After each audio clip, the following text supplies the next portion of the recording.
Hello, आप सबको जय मसीह की। आज फिर हम कुछ इंतज़ार के बाद फिर से वचन लेकर आपके सामने आए हैं, क्योंकि नया मौसम है और इस नए मौसम में थोड़ा सा आवाज़ का प्रॉब्लम हो गया था, इसलिए परमेश्वर के वचन को लेकर मैं आपके पास आ नहीं पाया। और मैंने पहले भी कहा है कि यदि परमेश्वर की मर्जी होगी तो हम अगले दिन एक नए वचन और एक नई कहानी के साथ आपके साथ मिलेंगे। तो आज फिर परमेश्वर ने मौका दिया, जीवितों के बीच में रखा। परमेश्वर को धन्यवाद देने का मौका है और एक खूबसूरत वचन को बांटने का मौका है।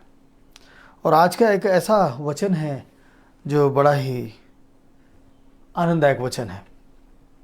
इस वचन को हम भजन संहिता 127 के दूसरे पद में देखते हैं। उसमें लिखा है, तुम जो सवेरे उठते और देर करके विश्राम करते, तुम जो सवेरे उठते और देर करके विश्राम करते और दुख भरी रोटी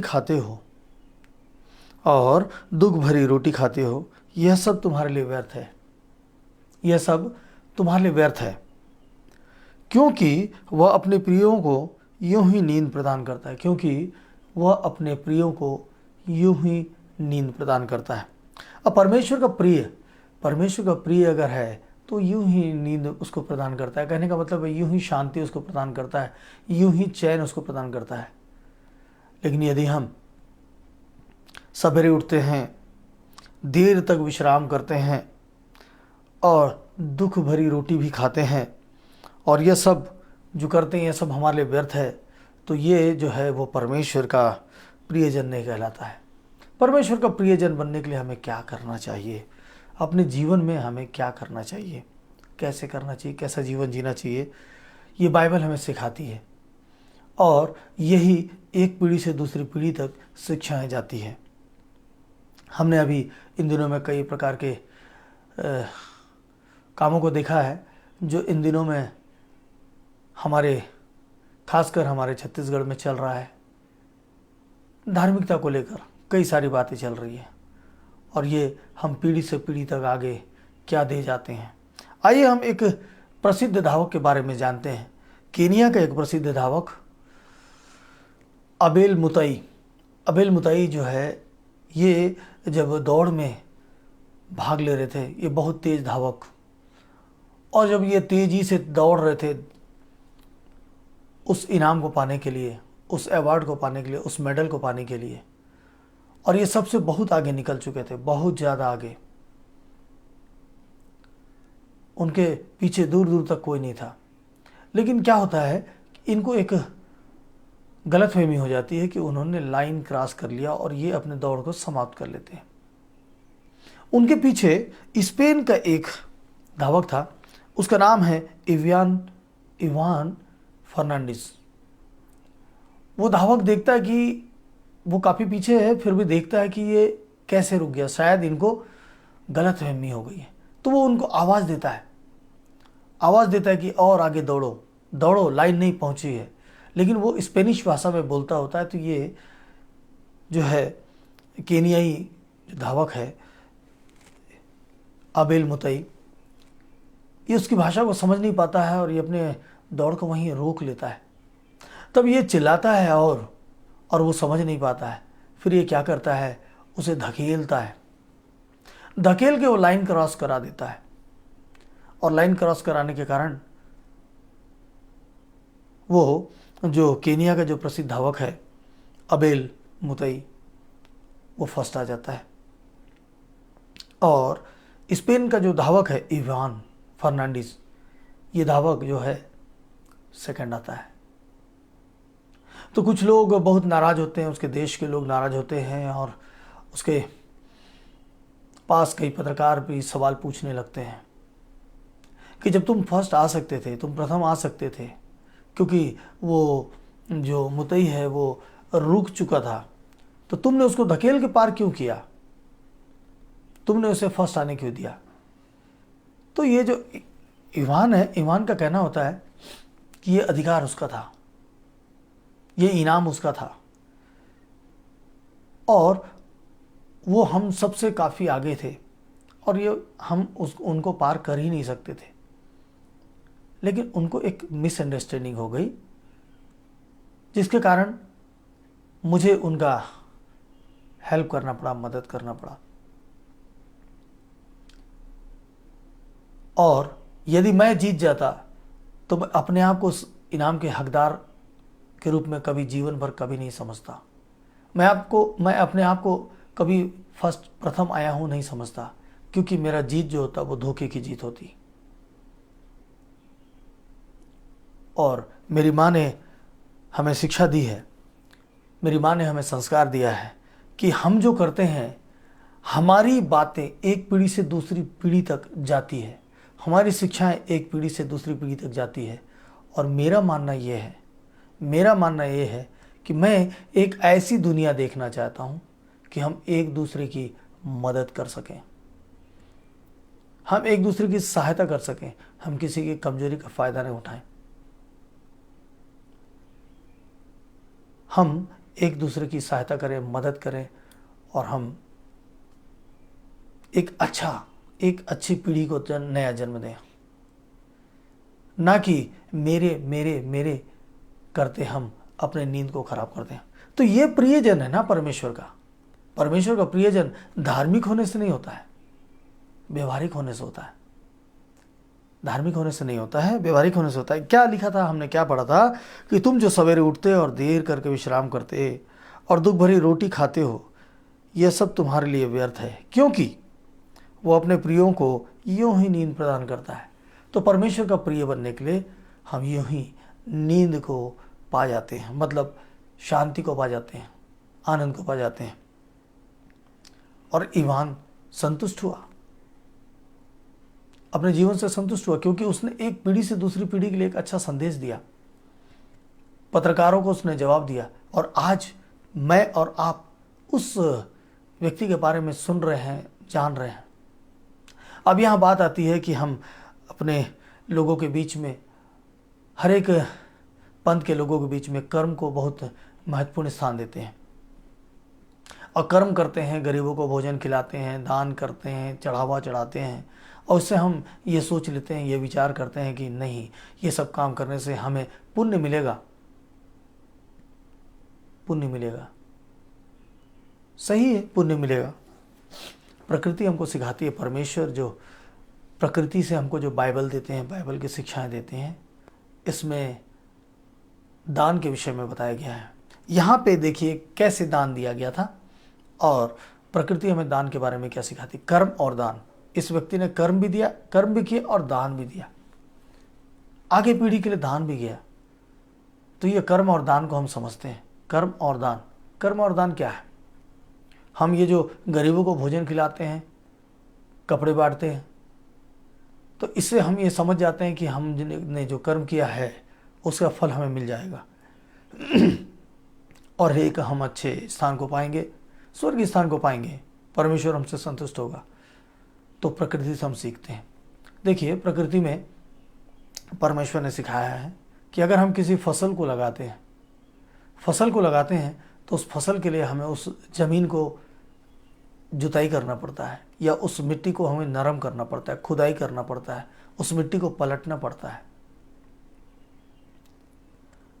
उस मिट्टी को तैयार करना पड़ता है, जिससे कि हम बीज डाल सकें। तो कर्म जो है वो फसल को तैयार करने का स्थान होता है। कर्म जो है फसल को तैयार करने का स्थान होता है। उस खेत को फसल बोने के लिए तैयार करना, और बीज जो होता है उस फसल को बोने के लिए उस स्थान पर डालना। कर्म तो हमने कर लिया, लेकिन यदि हम बीज नहीं बोए, कर्म तो हमने कर लिया, जमीन तो हमने तैयार कर लिया, अब हम ईश्वर को बोलेंगे ईश्वर इसमें हमको अच्छा फसल दे, तो क्या वो फसल उगेगा? क्योंकि हमने खेत तो तैयार कर लिया, मगर उसमें हमने बीज नहीं डाला। खेत तो तैयार हो गया, हमने उस मिट्टी को ढीली कर दिया, उसमें पानी भी डाल दिया, उसमें पानी भी आ गया, ज़मीन तैयार हो गया, लेकिन बीज, अगर हम बीज नहीं डालते हैं तो क्या वहाँ पे वो फसल जिसकी हम आशा रखते हैं होगी? नहीं। तो कर्म सिर्फ उस फसल को तैयार करना है। हम जो गरीबों को खाना खिला रहे हैं, हम जो गरीबों को कपड़े बांट रहे हैं, हम जो दिन दुखियों के लिए काम कर रहे हैं, उसका मतलब है कि उस फसल को हमने, उस जमीन को हमने तैयार किया। लेकिन जो हम दान करते हैं ना, वो है बीज। जो हम दान करते हैं ना, वो है बीज। परमेश्वर ने उस दान के बारे में बड़े अच्छे से बाइबल में हमको बहुत अच्छे से तरीके से बताया गया। एक वो बुढ़िया स्त्री के बारे में बताया गया, उसके पास सिर्फ थोड़े से चंद सिक्के थे और उसके पास और कुछ भी नहीं था, लेकिन वो क्या करी, उसको जाकर परमेश्वर के नाम से उसने दान दे दिया, बीज बो दिया। तुरंत प्रभु यीशु मसीह ने दिखाया, देखो सारे लोग तो देते हैं, सारे लोग तो दे रहे हैं, लेकिन इससे बढ़कर किसी ने नहीं दिया। क्योंकि हमारे पास बहुत है तो हम उसमें से थोड़ा सा निकाल के दे सकते हैं, लेकिन अगर हमारे पास नहीं है, अंतिम है, क्या हम उसमें से देते हैं? नहीं देते हैं। और जब हम उसमें से नहीं देंगे तो हम फसल की आशा कैसे रखेंगे? हम क्या करते हैं, जब फसल आता है घर में, जब खत्ते से इकट्ठा होकर फसल आता है, तो फसल से हम बीज के लिए अलग से निकाल कर रख देते हैं, बाकी हम इस्तेमाल करते हैं। तो बीज तो थोड़ा सा होता है ना, अलग से निकाला हुआ होता है। वो बीज अलग से निकाला हुआ बीज होता है जो थोड़ा सा होता है, मतलब अंतिम स्तर पर होता है, उसको हमें बोना पड़ता है। और वो बीज जब हम बोते हैं तभी हमको फिर अगला फसल मिलता है। तो दान के विषय में परमेश्वर ने कहा है कि जो घटती में देता है उसको परमेश्वर बढ़ोतरी में बढ़ाता है। तो कर्म और बीज का बोना दोनों अलग अलग है। कर्म यह है कि वो फसल को हम तैयार करते हैं, उस जमीन को हम तैयार करते हैं, यह हमारा कर्म हुआ। और बीज का बोना, तब हम उस फसल को पाने के लिए तैयार होते हैं। यदि हमारे पास समस्या है, कई सारी बातें हैं, मैंने कई लोगों को बोला कि भैया मेरी बहन आप घर में एक डब्बा बना लो, कुछ नहीं, जो बन पड़ता है उसको आप इकट्ठा कीजिए।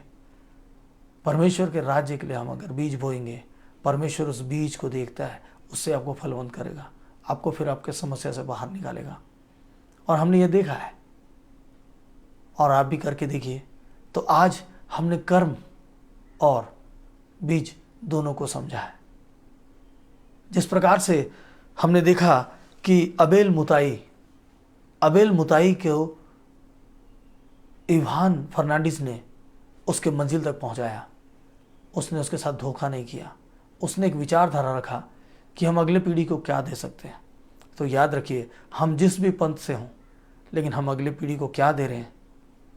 अगर हम किसी की मदद नहीं कर सकते, मानव प्रेम नहीं दे सकते, तो हम कुछ नहीं कर रहे हैं। हमारा जीवन एक बार का है। अगर हमारी नींद आज खुली तो खुली, नहीं खुली तो नहीं खुली। हम क्या देकर जा रहे हैं इस संसार को? नफरत या प्रेम? अगर जो भी हमारे राज्य में घटनाएं घट रही हैं, एक बार मैं आप लोगों से कहता हूं कि हर धर्म प्रेम करने सिखाता है, मदद करने सिखाता है, हर पंथ प्रेम करने सिखाता है। अगर आप सेवा कर रहे हैं, अगर आप चाहते हैं कि सेवा करें, तो मानव धर्म का सेवा करें, मानवता का सेवा करें। अगर हम मसीह प्रार्थना करते हैं, हम मसीह अगर बाइबल को सुनाते हैं, हम मसीह अगर सेवा करते हैं, तो आप भी उस पवित्र शास्त्र को पढ़कर देखिए तो सही कि बाइबल क्या सिखाती है। क्या बाइबल किसी को बुरा बनना सिखाती है या भला बनना सिखाती है? एक बार पढ़ के देखिए और आप अपने ही पंथ में अपने ही लोगों को एक अच्छी शिक्षा देंगे और अच्छी शिक्षा के साथ आप आगे बढ़ेंगे। परमेश्वर आपको आशीष दे और बहुत शिक्षा दे। हम मनुष्य एक दूसरे से प्रेम करने के लिए आए हैं, ना कि एक दूसरे के लिए नफरत फैलाने के लिए। हमें एक बार वापस लौट जाना है, उस परमेश्वर को जवाब देना है। हम अगर कर्म के बारे में सोच रहे हैं तो सोचिए, कर्म तो सिर्फ जमीन को तैयार करना है, बीज तो हमको बोना पड़ेगा अपने जीवन से। जिस प्रकार का बीज हम बोएंगे, अगर सुख चाहते हैं तो सुख का बीज बोना है, अगर संपत्ति चाहते हैं तो संपत्ति का बीज बोना है, अगर क्षमा चाहते हैं तो क्षमा करने का बीज बोना है, अगर आनंद चाहते हैं तो आनंद बांटने का बीज बोना है। मतलब हम जो बोएंगे उसी का फल पाएंगे। अगर हम चंगाई पाना चाहते हैं तो दूसरे की चंगाई के लिए प्रार्थना करना है। अगर हम भूखे हैं, हमारे लिए भोजन की कमी है, तो हम दूसरे के भोजन के लिए प्रार्थना करना है, दूसरे कंगालों के लिए प्रार्थना करना है। अगर हम चाहते हैं कि हमारी यात्रा सफल हो, तो हमको दूसरे यात्रियों के लिए यात्रा की प्रार्थना करना है कि उनकी यात्रा सफल करें। तो हम जो बोएंगे वही हम पाएंगे, उसका फसल हमको मिलेगा। जो बोएंगे, कर्म से हम फसल तैयार करते हैं और प्रार्थना से हम बीज बोते हैं। हम जो चीज़ पाएंगे, हम अगर दान देते हैं तो दान का मतलब होता है बीज, उसका प्रतिफल हमको मिलेगा। मतलब जिस चीज़ को हम पाना चाहते हैं उस चीज़ को हम बोना शुरू करें। जिस चीज़ को हम पाना चाहते हैं उस चीज़ को आज से बोना शुरू करें। परमेश्वर आपकी सहायता करें। और प्रभु ने आज फिर एक बहुत अच्छे वचन के साथ हमें शिक्षा दी है, और ये शिक्षा हमारे लिए बहुत बहुत बहुत कारगर है। आइए इसको आजमा कर देखें। आइए प्रार्थना में चलते हैं। सामर्थी प्यारे प्रभु यीशु से उद्धार करता पिता, आज आपने हमें सिखाया है, आज आपने हमें बताया है कि तुम जो पाना चाहते हो उसके लिए तुम्हारा जीवन कैसा होना चाहिए। प्रभु, एक स्पेनिश धावक ने हमें शिक्षा दे दिया कि आने वाली पीढ़ी को हम क्या दे रहे हैं, एक संस्कार कैसा होना चाहिए। और प्रभु, पवित्र शास्त्र के द्वारा आपने हमें सिखाया कि किस प्रकार से हमें बीज बोना चाहिए, क्या करना चाहिए। प्रभु, आज की शिक्षा हम ग्रहण करते हैं पिता, और जितने सुनने वाले हैं अभी या आगे जब भी ये शिक्षा को सुनेंगे पिता, उनकी सहायता करना पिता, उनकी प्रार्थना को सुनना, उनके संग और साथ रहना प्रभु, उनकी अगुवाई करना, आशीष देना पिता परमेश्वर। धन्यवाद प्रभु, आपने प्रार्थना और विनती को सुना है। आपके पवित्र मीठे नाम से मांगते हैं, आमीन। तो मेरे प्रिय प्रिय प्रिय विश्वासी साथियों, आज की जो शिक्षा है एक महत्वपूर्ण शिक्षा है, और ये शिक्षा से हमने जो सीखा है ये हमारे जीवन भर काम आने वाला है। इसे आप जीवन भर के लिए स्मरण कर लीजिए। प्रभु आप सबों को आशीष दे। प्रभु ने चाहा तो कल फिर हम एक नए वचन, एक नई शिक्षा के साथ आपसे मुलाकात करेंगे। जय मसीह की।